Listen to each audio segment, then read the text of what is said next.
à tous. Voilà, on est content de se retrouver ce matin ensemble pendant ce temps de culte, temps d'adoration. Nous allons ouvrir ensemble la parole de Dieu et je vous invite dans une lecture.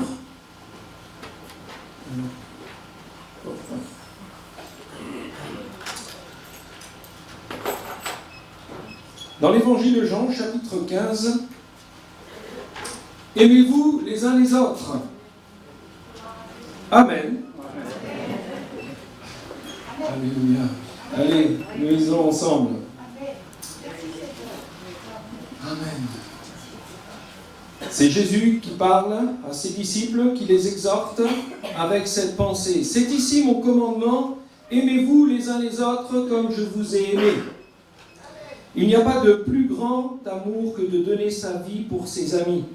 Vous êtes mes amis, si vous faites ce que je vous commande.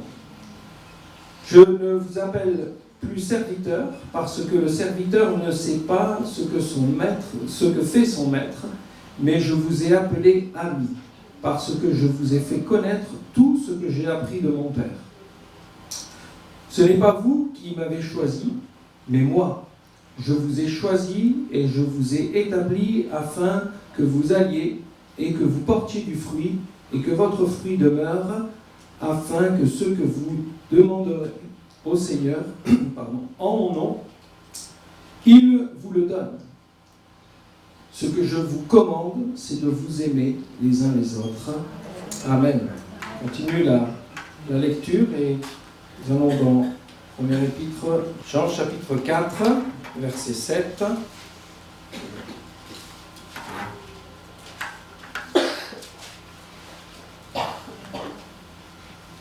Bien-aimés, aimons-nous les uns les autres, car l'amour est de Dieu, et quiconque aime est né de Dieu et connaît Dieu. Celui qui n'aime pas n'a pas connu Dieu, car Dieu est amour. L'amour de Dieu a été manifesté envers nous en ce que Dieu a envoyé son Fils unique dans le monde, afin que nous vivions par lui. Et cet amour consiste non point en ce que nous avons aimé Dieu, mais en ce qu'il nous a aimés et a envoyé son Fils comme victime propitiatoire pour nos péchés. Bien-aimés, si Dieu nous a ainsi aimés, nous devons aussi nous aimer les uns les autres. Amen.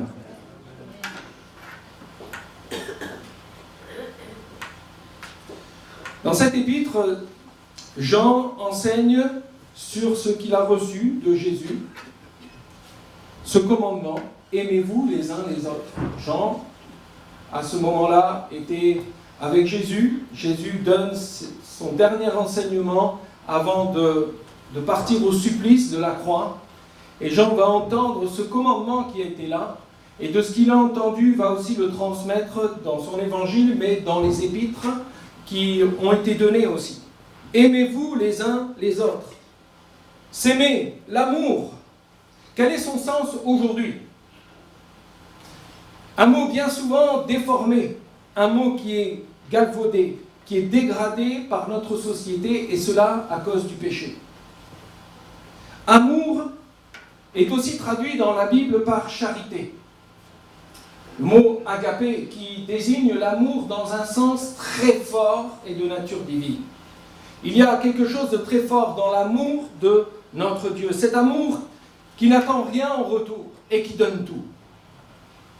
Dieu, quand il nous a aimés, il n'a pas donné juste une portion de son amour, mais il s'est donné entièrement. Il a donné entièrement son amour. Nous, on est capable d'aimer, et plusieurs fois je vous l'ai peut-être partagé en disant que nous, on est capable de mettre des degrés dans l'amour qu'on va donner à certaines personnes. Par rapport à notre fils, on va plus l'aimer que le voisin qui est à côté. On comprend, dans la pensée humaine. Mais l'amour de Dieu, un amour qu'on ne peut comparer, parce qu'il aime, même le pécheur, même le pire que vous puissiez trouver, Dieu l'aime. Et son seul désir, c'est qu'il soit sauvé, qu'il soit pardonné de ses péchés.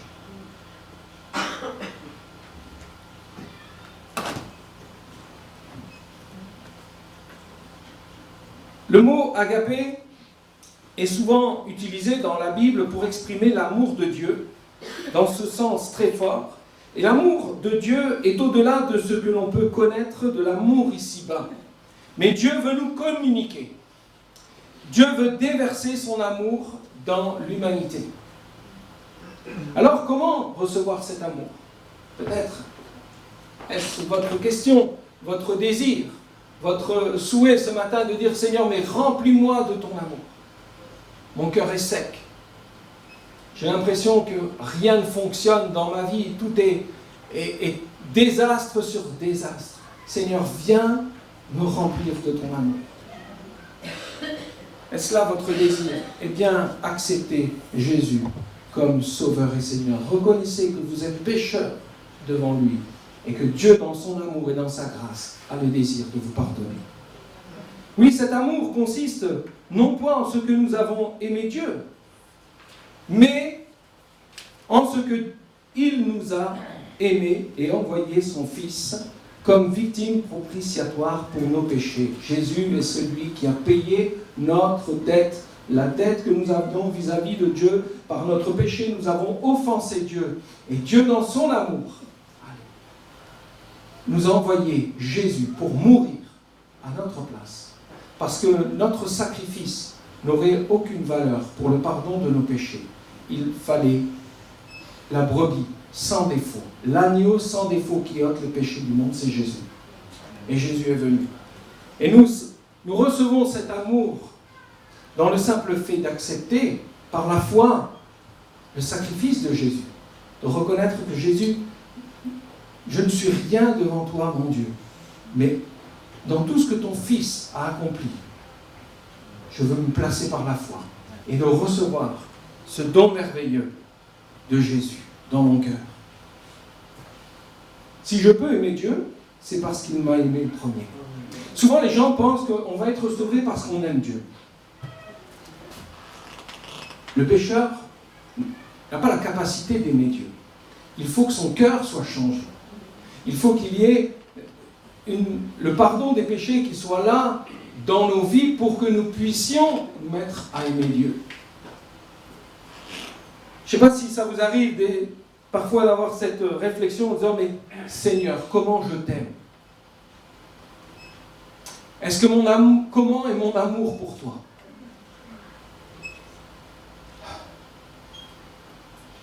Cette question me bouleverse.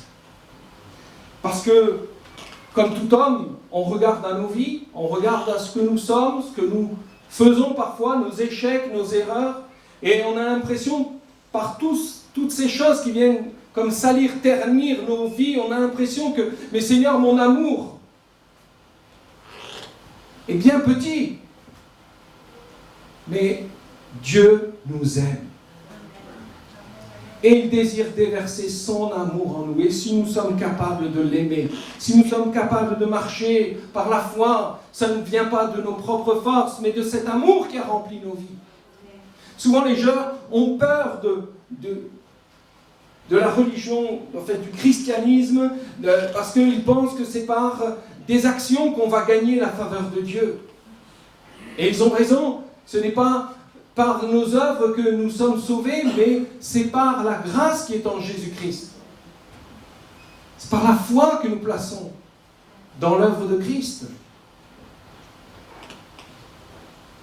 Alors nous n'avons pas à avoir peur de venir à Jésus. Parce que Jésus nous accepte tel que nous sommes. Oui, si je peux aimer Dieu, c'est parce qu'il m'a aimé le premier. Et comment m'a-t-il aimé? Eh bien, en venant me sauver du péché par l'œuvre de la croix.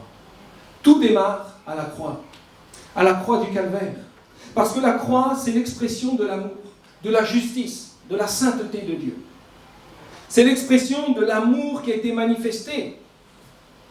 Connaissons tous ce Jean 3,16, car Dieu a tant aimé le monde qu'il a donné son Fils unique, afin que quiconque croit en lui ne périsse point, mais qu'il ait la vie éternelle. Ce que le Seigneur veut nous donner, c'est de passer l'éternité avec lui. C'est là toute l'avenir qui est devant nous. Seigneur, cela nous a été encore rappelé ce matin que le Seigneur vient chercher son Église. Ne vous inquiétez de rien, frères et sœurs, on va partir avec le Seigneur pour vivre et pour l'éternité nous serons avec lui. C'est là notre espérance. Mais notre espérance aujourd'hui, elle est de marcher dans le chemin que le Seigneur nous place, de nous aimer les uns les autres. Agapé, c'est l'amour qui donne la vie et c'est l'amour qui donne la vie. L'amour qui donne sa vie, c'est Jésus qui a donné sa vie. Et c'est l'amour qui nous donne la vie parce que Christ, en ressuscitant, il a vaincu la mort. Et quand bien même si nous allons entrer dans la mort, nous allons mourir, nous allons laisser notre enveloppe charnelle ici-bas, nous savons et nous avons la certitude que nous allons ressusciter avec lui. C'est là l'espérance de l'Église. Nous allons ressusciter quand il viendra chercher son Église. Bien-aimés, si Dieu nous a ainsi aimés, nous devons aussi nous aimer les uns les autres de ce qu'il a donné sa vie pour nous. Paul dira aux Corinthiens, maintenant donc, ces trois choses demeurent, la foi, l'espérance et la charité, traduit aussi par l'amour. Mais la plus grande de ces choses, c'est la charité, c'est l'amour. La plus grande de ces choses, c'est l'amour, parce que quand nous serons au ciel, nous n'aurons plus besoin de la foi, parce que nous serons avec celui en qui nous avons placé notre confiance, nous allons être avec lui. Et l'espérance, qu'allons-nous devoir espérer? Nous aurons tout en étant auprès de Jésus. Il nous reste la charité, l'amour. Connaîtrons cet amour continuellement et éternellement. L'amour de Dieu.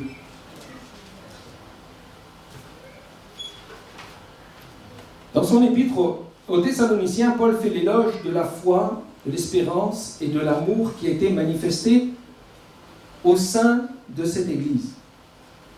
Pour ce qui est de l'amour fraternel, vous n'avez pas besoin qu'on vous en écrive, car vous avez vous-même appris que vous avez appris, je vais reprendre, mais je n'arrive pas à lire, là, les paroles sont croisées. Pour ce qui est de l'amour fraternel, vous n'avez pas besoin qu'on vous en écrive, car vous avez vous-même appris de Dieu à vous aimer les uns les autres. C'est merveilleux de voir que l'apôtre Paul, dans cette église des Thessaloniciens, rappelle que les Thessaloniciens ont appris à s'aimer les uns les autres, avec leurs différences, avec tout un tas de choses qui pouvaient peut-être les séparer, mais ils ont appris à s'aimer les uns les autres. Et ça, c'est un des fruits essentiels de la nouvelle naissance. On est capable d'aimer d'une manière complètement différente. Parce que nous avons cette communion avec notre Seigneur. C'est l'amour fraternel et l'amour pour son prochain qui est là manifesté. Jean chapitre 15, verset 16. « Je vous ai choisi, je vous ai établi, afin que vous alliez et que vous portiez du fruit et que votre fruit demeure. » Amen. Un des plus beaux témoignages de l'Église, c'est quand il y a déjà l'amour fraternel au milieu de l'Église. C'est important. Et c'est là le témoignage que nous rendons. Comprenez une chose. On va parler de s'aimer les uns les autres et on va essayer d'aimer les gens qui sont les contemporains, on va les appeler, les gens qui nous entourent dans la société, de les amener à les aimer. Mais comment on pourrait aimer, porter de l'amour pour ces gens, pour nos voisins, notre prochain, alors que dans l'Église, c'est pas vécu. Alors je ne suis pas en train de taper sur la tête de personne. Je veux vraiment qu'on s'encourage à s'aimer les uns les autres. Parce que c'est de là que ça va démarrer. Le fruit va sortir de cet amour que nous allons voir les uns pour les autres. Et ça va se communiquer. L'apôtre Paul dira aux Galates, le fruit de l'esprit c'est l'amour, la joie, la paix, la patience, la bonté, la bénignité, la fidélité, la douceur, la tempérance. Et tout ça, ça passe au-dessus de ce qui est charnel. Ça passe au-dessus de ce qui est charnel, de ce que l'apôtre Paul peut déclarer, de ce qui est parfois mauvais, qui ressort de nos vies. Mais quand nous sommes attachés au Seigneur, cette sève, elle coule en nous et on porte du fruit, le fruit de l'Esprit. Et le fruit de l'Esprit, c'est l'amour. L'apôtre Paul le met en premier. L'amour est mis en premier, et c'est la position que l'on trouve ici dans ce verset, le fruit de l'Esprit, le fruit d'une vie nouvelle en Christ, et qui glorifie notre Dieu. C'est l'amour les uns pour les autres. Le fruit de l'Esprit n'est pas utile pour moi. Comprenez ça? Le fruit de l'Esprit, de l'amour, ce n'est pas seulement utile pour moi, mais pour les autres. C'est au travers de la communion fraternelle que Dieu nous bénit. C'est important. La communion fraternelle, quand on est ensemble. Il n'y a pas de plus grand amour que de donner sa vie pour ses amis. Vous êtes mes amis, si vous faites ce que je vous commande. Donner sa vie pour ses amis, donner sa vie pour ceux qu'on aime. C'est fort ce mot.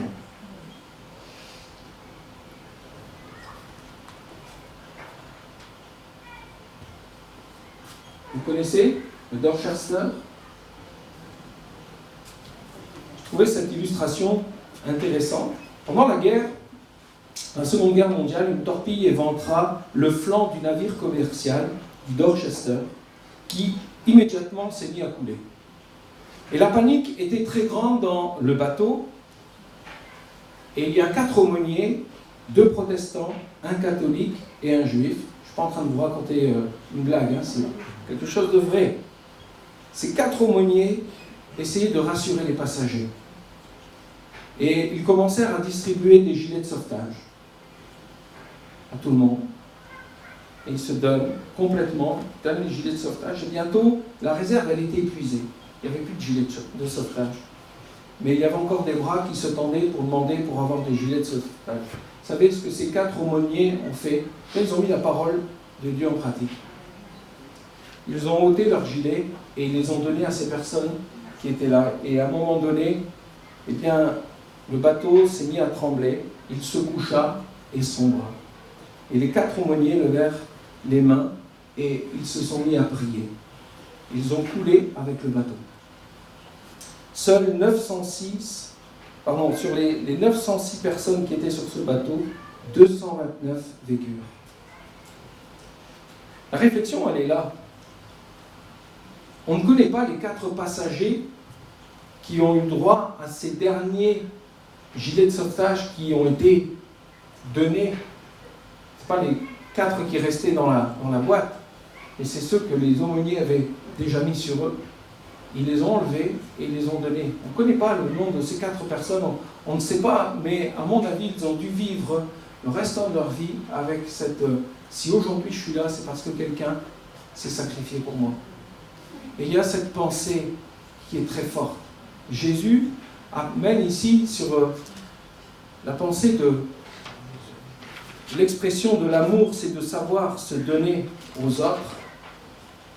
Ça ne veut pas dire qu'il faut qu'on aille se faire crucifier sur une croix, vous me comprenez, mais de pouvoir donner de ce qu'on a aux autres. Cette notion de sacrifice. Ces 4 aumôniers ont marqué, bien sûr, tous ces hommes, mais cela nous porte sur la personne de Jésus, qui s'est donné complètement pour nous, et qui nous enseigne à aimer. Aimez-vous les uns les autres comme je vous ai aimé. Vous aussi,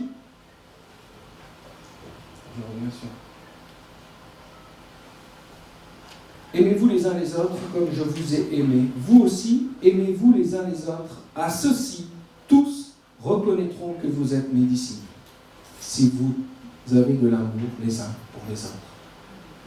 À ceux-ci, tous connaîtront que vous êtes mes disciples. Comment allons-nous manifester dans notre témoignage, montrer que nous sommes disciples de Jésus? Eh bien, en s'aimant les uns les autres.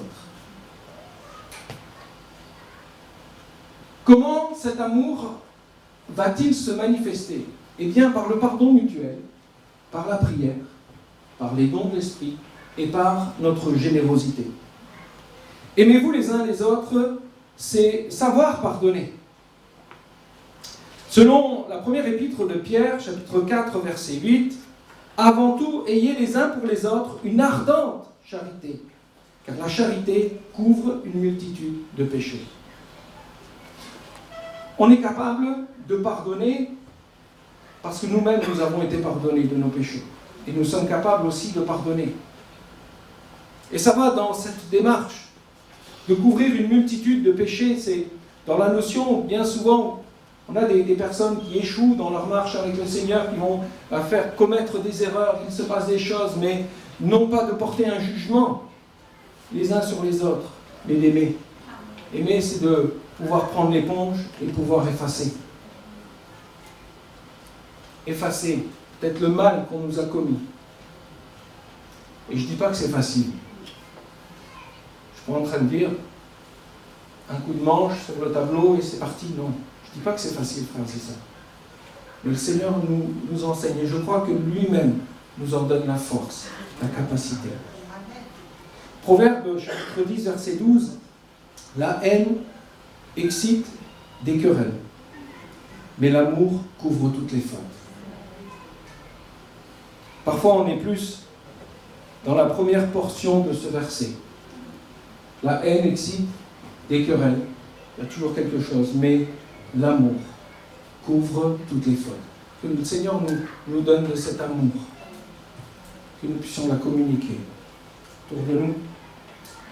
Si on nous fait du tort, suis-je capable de pardonner? De couvrir a pour sens de pardonner. Dans ce texte qui est ici, en hébreu, dans le Proverbe 10, la notion de couvrir a pour sens de pardonner un péché dévoilé qui nous amène dans une situation de honte. Et nous devons couvrir celui qui confesse son péché et qui se repent.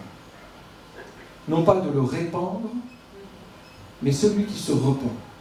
C'est de pouvoir accorder, de libérer le pardon. Couvrir, pardonner sans jugement, mais faisant grâce. Et c'est là l'amour divin. L'amour divin. Humainement, on n'est pas capable de pardonner. Vous êtes d'accord avec moi? C'est quelque chose qui nous vient du Seigneur, qui nous donne cette capacité de pardonner. Je ne vous parle pas des petites histoires du quotidien, de la vie, de toutes ces choses-là, mais des fois, des gens ont vraiment subi des choses très dures. Et il y a cette notion de pouvoir pardonner. Humainement, oui, c'est pas possible. Quand Corinne ten Boom, qui a été mis en prison, avec tous les Juifs déportés, avec tous les Juifs, elle s'est retrouvée je cherche le nom dans le camp de concentration, merci Mireille. Elle était là, elle s'est retrouvée des années après avec son bourreau, qui s'était converti, qui avait été pardonné de ses péchés. Et elle n'a pas été la bouche en pleine en disant « Ah, je vous pardonne ». Ça a été très dur pour elle. Elle le témoigne dans son livre. Ça a été très dur pour elle de pardonner ce qu'elle avait subi, ce qu'elle avait vécu. Et je crois que l'histoire nous parle de ce que ces gens ont vécu. Elle a tout perdu. Ce n'est pas des choses matérielles, c'est la famille, son histoire, son passé, tout a été détruit. Et elle a été capable de pardonner. Au fond d'elle, elle dit, j'ai eu ce combat, mais le Seigneur m'a aidé. Et j'ai pu pardonner. Aimez-vous les uns les autres en veillant et en priant les uns pour les autres. L'apôtre Paul, aux Thessaloniciens, nous exhorte dans son introduction de son épître, de veiller et de prier. Et il dira ici, nous rendons continuellement grâce à Dieu pour vous tous, faisant mention de vous dans nos prières. Paul se réjouit de voir cette église des Thessaloniciens qui grandit, qui va de l'avant, il se passe des choses merveilleuses, il y a des gens qui abandonnent leur vie, l'idolâtrie, toutes les choses mauvaises qu'ils pouvaient faire, et il y avait une transformation merveilleuse dans la vie de ces gens, il se passait des choses, c'était beau, et l'apôtre Paul se réjouit, amen. Et je crois que quand on voit des vies transformées, on est dans la joie. Et cet homme, lui, c'était toute sa vie. Il l'avait consacré pour l'Église, il l'avait consacré pour le Seigneur, et il se donnait pleinement. Et il est là en train de se réjouir, de voir des choses changer. Et cet homme amène dans cette pensée qu'il prie. Il priait pour eux. Frères et sœurs, quand on se retrouve le mardi soir à la réunion de prière, quand on est dans notre culte personnel, dans le temps de prière, il est bon de prier les uns pour les autres. Le Seigneur, des fois, va nous mettre une personne à cœur et on va prier pour cette personne. Une personne qui ne peut pas se déplacer parce qu'elle est retenue par la santé, par des problèmes de santé. Prenez le téléphone et au lieu de raconter tout un tas d'histoires qui ne servent à rien, mais même au téléphone, vous pouvez prier avec ces personnes. Il y a des gens, ils pleurent de ce qu'ils ne peuvent pas venir au culte. C'est fou. Quand je vais rendre visite à des mamies qui sont en larmes parce qu'ils ne peuvent pas venir là, être dans la communion fraternelle, c'est tout leur désir. Ces gens-là, juste un coup de téléphone, c'est la communication qui est là. Prendre quelques nouvelles et de dire oui, je prie avec toi. Je vais passer du temps avec toi. Le Seigneur nous appelle dans toutes ces choses-là. Il ne faut pas s'appeler un apôtre Paul, être un prophète de la galaxie pour pouvoir... non, on est tous appelés, les uns et les autres. Ce qu'il dira aussi en Éphésiens, faites en tout temps, par l'Esprit, toutes sortes de prières et de supplications. Veillez à cela avec une entière persévérance. Priez pour tous les saints. C'est aussi prier, là, dans la notion, prier pour les croyants. Et ça, c'est important, parce que on va prier pour le salut des âmes. Amen. On veut que les gens soient sauvés.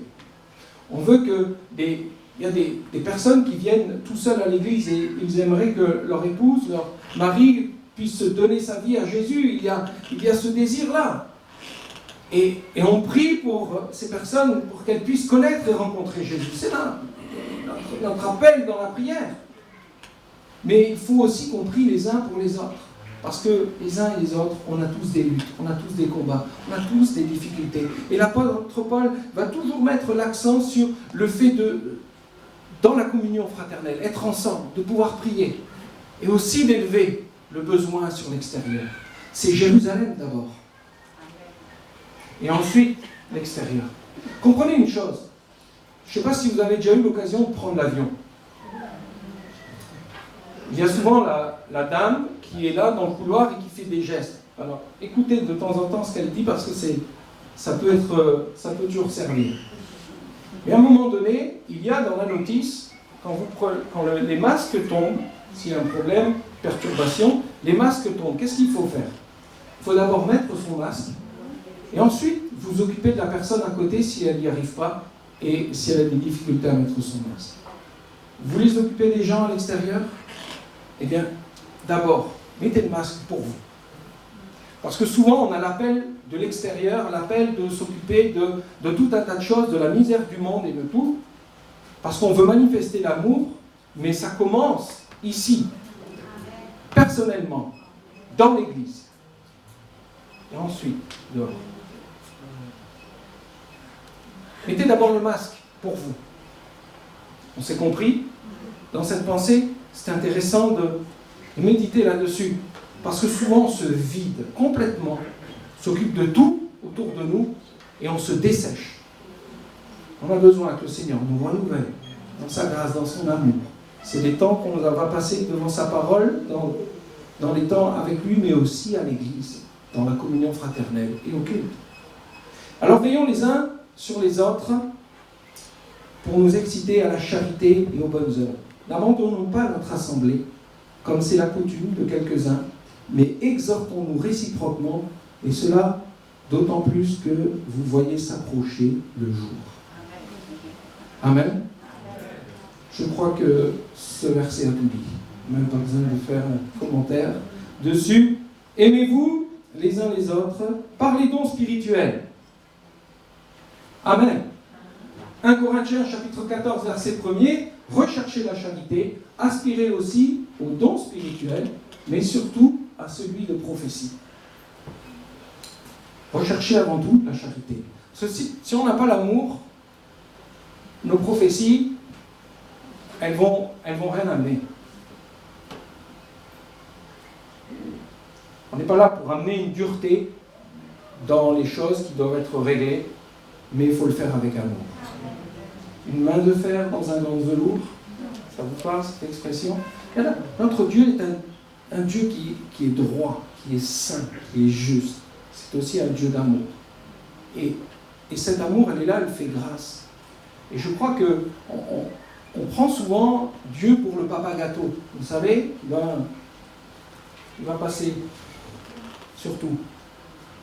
Dieu est saint, il est juste. Mais cette grâce et cette miséricorde qu'il fait. Et il veut nous amener sur ce socle, sur cette base de sa vérité.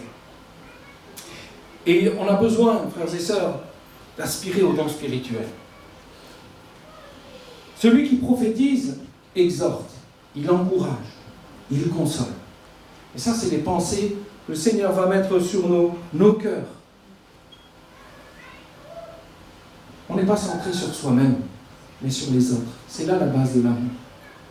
Et je crois que le Seigneur veut vraiment encourager. Et on est dans cette thématique, dans cette pensée sur l'œuvre du Saint-Esprit, sur le travail que le Saint-Esprit veut faire au travers de nous, se servir de nous. Et nous avons besoin de nous laisser encourager, diriger, exhorter par le Saint-Esprit. Et je crois que le Seigneur voudrait que tous puissent prophétiser. Aspirons au don spirituel.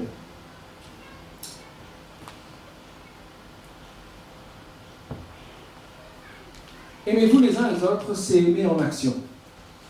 Alors, je ne vous parle pas du magasin, action, mais je vous parle d'être en action, en mouvement. S'aimer les uns les autres. Moi, j'aime cette pensée. L'amour en action. On regarde dans l'évangile de Luc, chapitre 10, versets 25 à 28, où on retrouve l'histoire, la parabole du bon samaritain. Ça, c'est l'amour en action. Alors, on connaît bien ce récit. On sait que les religieux vont passer à côté et de cet homme qui a été battu, frappé. Il était là, sur le bord du chemin. Les religieux sont passés à côté. Personne ne s'est intéressé parce qu'il était impur. Il ne fallait surtout pas le toucher. Et il y a ce bon samaritain qui va venir et qui va porter secours. Et il va agir tout de suite sur les blessures, sur ce qui a été abîmé sur son corps. Et il agit sur les blessures, ce samaritain. Il va lui mettre l'huile, le vin, il va le prendre, le monter, le mettre sur sa monture et il va l'amener à l'autel. Il va tout prendre en œuvre. Et ça, c'est l'amour en action. Il y a la notion de bandage, de pansement, de quelque chose qui recouvre, qui entoure. Il y a aussi l'amour en action, on le retrouve avec Ebed-Melech dans le livre de Jérémie, chapitre 38 à 12. Ebed-Melech, c'est un serviteur qui était dans la cour du roi et Jérémie avait été jeté dans une citerne. C'était une injustice. Cet homme était en train de prévenir le peuple qu'il allait y avoir Babylone qui allait venir et raser la ville. Il voulait prévenir les gens en demandant si vous vous rendez aux Babyloniens, vous allez avoir la vie sauve. Il y avait ce message qui était là, parce que c'était annoncé, le jugement allait tomber sur Jérusalem. Et ces hommes, les chefs des rois qui étaient là, ont pris Jérémie pour le faire taire, et l'ont jeté dans la citerne. Et Ebed-Melech va voir cet homme. Ebed-Melech va tout mettre en œuvre pour aller sortir Jérémie de cette citerne. Je ne sais pas si vous avez déjà vu les citernes en Israël, on a eu l'occasion de le voir. C'est creusé dans le roc. C'est énorme, la taille, le volume que ça peut représenter. Mais souvent dans une citerne, qu'est-ce qu'il y a dans le fond? C'est de la boue. Et Jérémie a été jeté. Il est tombé dans cette citerne, il était dans la boue, abandonné. Et Ebed-Melech va mettre en place quelque chose, et le texte nous le dit, il va descendre un cordage pour remonter Jérémie. Mais il va mettre quelque chose de très important. Il va prendre tous des lambeaux de tissu et il va entourer les cordages. dans un seul et unique désir. C'est qu'au moment où ils allaient sortir Jérémie hors de l'eau, eh bien la corde qui allait avoir autour de sa taille ne puisse pas lui faire mal. C'est quand même formidable. L'amour en action, frères et sœurs, c'est de venir aider quelqu'un, mais de prendre tous les précautions nécessaires pour que cette personne ne soit pas blessée. On a des gens qui viennent autour de nous qui ont subi des injustices. Alors sachons les aider, les aimer avec beaucoup d'attention et de précaution. Parce que souvent, nous, on dit il faut, c'est comme ça se passe comme ça, allez hop, faut pas de manière. Faire attention, parce qu'on ne connaît pas le passé, on ne connaît pas ce que les gens vivent. Les luttes et les combats de chacun, l'arrière-plan de chacun.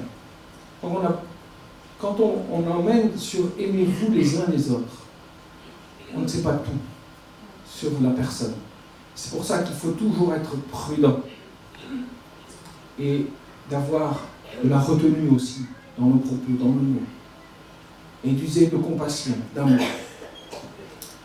Et je terminerai avec aussi l'expression que ce geôlier va avoir quand dans le livre des Actes, au chapitre 16, où l'apôtre Paul et Silas vont être mis injustement en prison, et à un moment donné, un tremblement de terre va arriver, les portes de la prison vont s'ouvrir, et le geôlier, quand il va voir les portes des prisons qui ont été ouvertes, pour lui, se dit, ça y est, tout le monde est parti, tout le monde s'est sauvé. Il pensait qu'une chose, c'était se mettre fin à ses jours.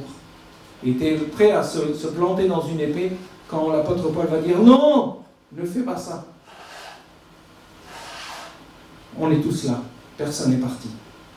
Cet homme va avoir cette réaction et il va venir, il va se jeter aux pieds de l'apôtre Paul, il va se convertir à Jésus, il y a quelque chose de merveilleux qui va se passer. Et la première des choses qu'il va faire, ce geôlier, c'est qu'il va prendre l'apôtre Paul et Silas, il va les amener chez lui, ils vont se mettre à table et il va panser les plaies de Paul et de Silas. Les blessures, les coups qu'ils avaient dû prendre avant d'être jetés en prison, ils ont pris sur eux sévèrement. On a des gens autour de nous, frères et sœurs, le passé les a blessés. Ils ont été fracassés par la vie. Et c'est peut-être ton cas ce matin. Tu as été fracassé par la vie. Eh bien, sache, entends-le, que Jésus veut déposer tout son amour sur ta vie, comme de l'huile qui va couler, comme un baume qui va couler sur ta vie, réparer toutes ces blessures. Parce qu'on a un Dieu qui est un Dieu d'amour, il n'est pas là pour nous juger. Un Dieu qui est bon, miséricordieux. Il veut prendre soin de chacun d'entre nous. Et c'est l'invitation aujourd'hui pour l'Église, en tant qu'Église. Nous devons nous aimer les uns les autres. Nous avons vu ce qu'est l'amour, ce que Jésus nous commande de nous aimer les uns les autres. Nous avons vu aussi comment nous aimer les uns les autres. Quelle portée le Seigneur veut déposer dans le cœur de l'Église. Le commandement. Ce n'est pas un commandement qui est lourd. Aimez-vous les uns les autres. On ne va pas le faire tout seul. Et le Seigneur va nous aider. Amen. On prie ensemble. Seigneur, je veux te rendre grâce pour ton amour, pour ta miséricorde que tu as manifestée sur ma vie, Seigneur Jésus.